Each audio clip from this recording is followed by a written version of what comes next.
Well, hey guys, I'm Abby Johnson, and I serve as the prayer ministry pastor at Church of the Front Range, and today I'm going to be focusing on Matthew chapter 12. Now, over and over in this passage, we see the teachers of the law grasping at straws, trying to find a way to discredit Jesus and prove to the people that he's no better than they are. At least that's what they think. Well, trying to find a way to trip Jesus up, the only piece of evidence produced actually counteracts their malicious intent. Jesus' love and compassion is demonstrated in healing the man's shriveled hand, and the Pharisees are left to their crafty ways of scheming and plotting against Jesus once again. Verse 15 picks up here and says, "Aware of this, Jesus withdrew from that place. A large crowd followed him, and he healed all who were ill. He warned them not to tell others about him. This was to fulfill what was spoken through the prophet Isaiah. 'Here is my servant, whom I have chosen, the one I love, in whom I delight. I will put my spirit on him, and he will proclaim justice to the nations. He will not quarrel or cry out. No one will hear his voice in the streets. A bruised reed he will not break, and a smoldering wick he will not snuff out, till he has brought justice through to victory. In his name the nations will put their hope.'" This is our Jesus. You and I are each part of fulfilling that promise. In him, in his name, the nations will put their hope.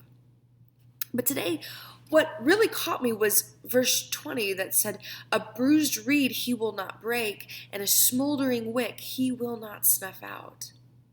You see, this is actually a picture of how Jesus handles weak and broken people. We're pictured as bruised reeds, easily swayed and shaken with the shifting wind. We're like flickering candles, the flame not quite extinct. But Jesus doesn't crush or even condemn. He handles us with gentleness and compassion. The kind of brokenness referred to in this text is inescapable, and we've all been affected. We're all broken. It's simply the brokenness of our sin. Now, likely everyone watching is already aware of our greatest need, the need for saving grace and mercy only found in Jesus. But the consequences of a fallen world and sinful nature result in weakness, wounding, and brokenness that must always be brought to the feet of Jesus.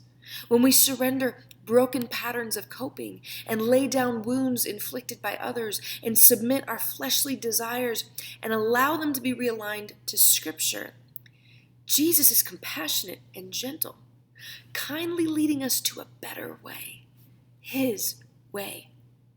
When we yield to him, we are healed by him. And yet when we're confronted with our brokenness, oftentimes we avoid God's presence, allowing shame to settle into the tender places of our soul. You see, sin separates and isolates. Have you ever messed up and knew that you were in the wrong, and yet in pride, it was so hard to admit to the wrongdoing out of humiliation and fear of punishment? So it is with God. That's the crafty work of the enemy on display. He, not so subtly, wants to discredit God's loving kindness and unmerited grace, trying to silence and erase scriptures from our minds, like 1 John 4:18 that says, "There is no fear in love, but perfect love drives out fear, because fear has to do with punishment. The one who fears is not made perfect in love." Friend, if you're in this place of avoidance, steering clear of God's presence out of condemnation or fear of his punishment, today is the perfect day to receive Jesus' perfect forgiveness and love for you.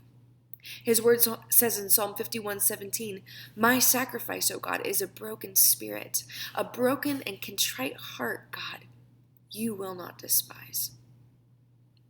We all have brokenness in our lives. We've all been marred and stained by sin.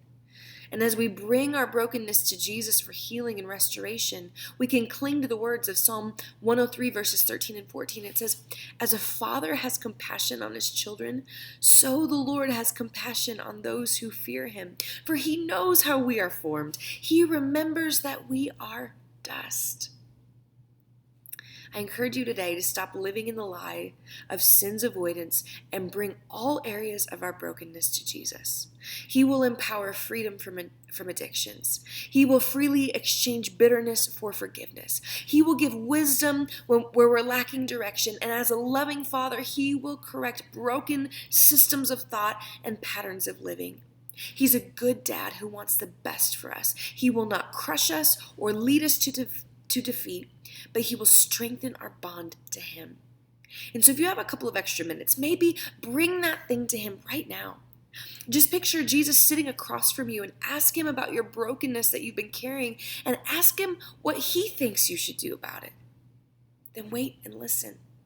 Allow Him some time to speak.